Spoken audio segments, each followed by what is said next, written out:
महागठबंधन की कोशिशों के बीच सबसे बड़ा सवाल यूपी को लेकर है।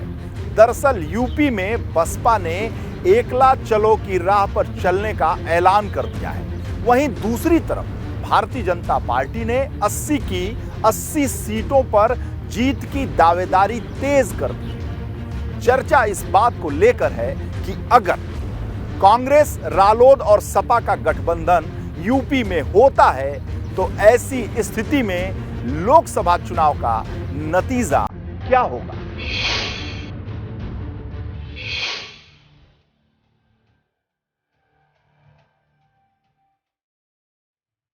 निकाय के नतीजों के साथ ही हर दल की दिशा 2024 की ओर है।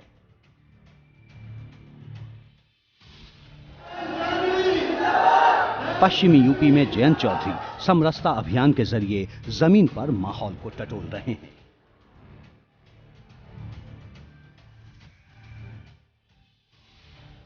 भाजपा की तैयारी 30 मई से महासंपर्क अभियान के जरिए सियासी माइलेज हासिल करने की है। वहीं बसपा ने एकला चलो की राह पर चुनावी मैदान में दम दिखाने की तैयारी शुरू कर दी है।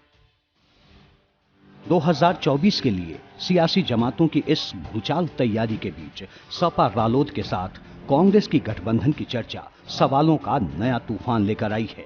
ये सवाल सपा और रालोद के साथ कांग्रेस का गठबंधन होने पर नतीजों के बदलने की संभावनाओं को लेकर है। ये बात बिल्कुल सही है कि कई दलों के साथ आने से भी भारतीय जनता पार्टी का जो एक कोर वोट बैंक है और जो उनका वोट प्रतिशत है वो बहुत हद तक नहीं घटता है, उसमें कोई बदलाव नहीं आता।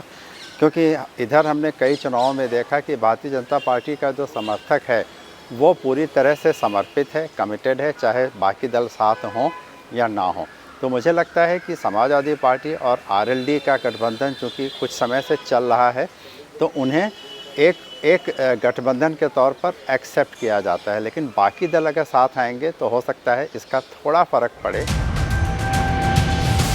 ये तर्क इसलिए भी दिया जा रहा है क्योंकि 2019 में सपा और बसपा ने तमाम मतभेदों को भुलाकर गठबंधन किया था, लेकिन सपा और बसपा का गठबंधन 15 सीटों से आगे नहीं बढ़ पाया। हालांकि कांग्रेस के साथ गठबंधन की कवायद में जुटी रालोद को यकीन है कि अगर सपा के साथ उसके पुराने गठबंधन में कांग्रेस की एंट्री होती है तो नतीजे बदल सकते हैं। 2019 के सापेक्ष जो कमियां 2019 के गठबंधन के दौरान हमारी कार्यशैली में रही थी उसका हमने अवलोकन किया है। उससे बेहतर नतीजे 2022 के विधानसभा चुनाव में आए और अब इस निकाय चुनाव से बेहतर नतीजे आपको 2024 में देखने को मिलेंगे। हम भारतीय जनता पार्टी के मुखौटे को हटाने का कार्य करेंगे। जनता मूल रूप से समझ चुकी है जो सदाचार संस्कार की बात करने वाली पार्टी है वो लगातार किस तरीके से वैमनस्यता को बढ़ावा देने का कार्य कर रही है। दिलचस्प बात यह है कि यूपी की सियासत में अपने वजूद के लिए जद्दोजहद कर रही कांग्रेस भी मानकर चल रही है कि कर्नाटक चुनाव में जीत के बाद यूपी में भी तस्वीर बदलेगी। कांग्रेस नेता दीपक सिंह का दावा है कि अगर सपा और रालोद कांग्रेस के साथ आए तो भाजपा के विजय रथ को रोका जा सकता है। लोकसभा के चुनाव में उत्तर प्रदेश वासी ये जानता है उत्तर प्रदेश की कोई भी प्रादेशिक पार्टी सीटें जीत सकती है। देश की सरकार में उसकी कोई महत्वपूर्ण भूमिका नहीं होती है। तो लोग कांग्रेस पार्टी को वोट देना चाहते हैं और इतिहास में आप देखिए जब जब भी पार्लियामेंट के चुनाव हुए हैं, अपवाद स्वरूप पिछले चुनाव को छोड़ दिया जाए तो कांग्रेस पार्टी प्रथम द्वितीय पंक्ति की पार्टी होती है। उत्तर प्रदेश में 2009 के पार्लियामेंट में सर्वाधिक सीटें जीत के आई थी। तो लोकसभा के चुनाव दूसरी तरह होते हैं और विधानसभा के चुनाव दूसरी तरह होते हैं। इस बीच केंद्र और राज्य की सत्ता में काबिज भाजपा मिशन क्लीन स्वीप की रणनीति पर तेजी से बढ़ती हुई दिखाई दे रही है।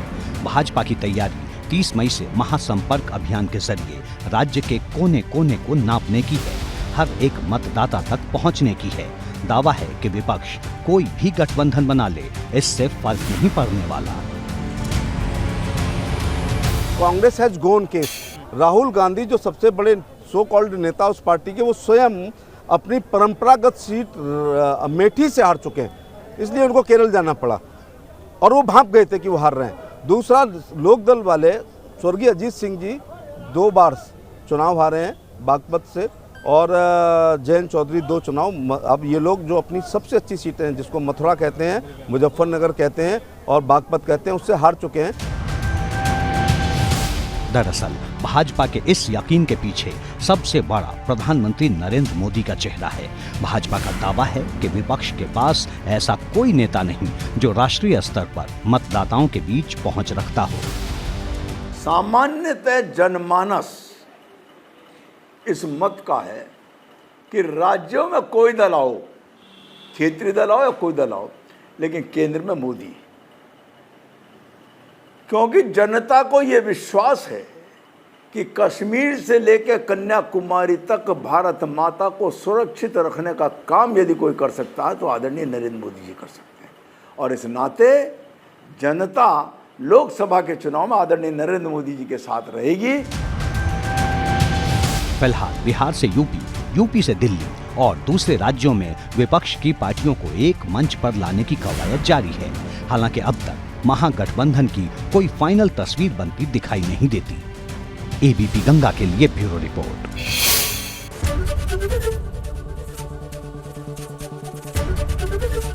एबीपी गंगा, खबर आपकी, जुबान आपकी।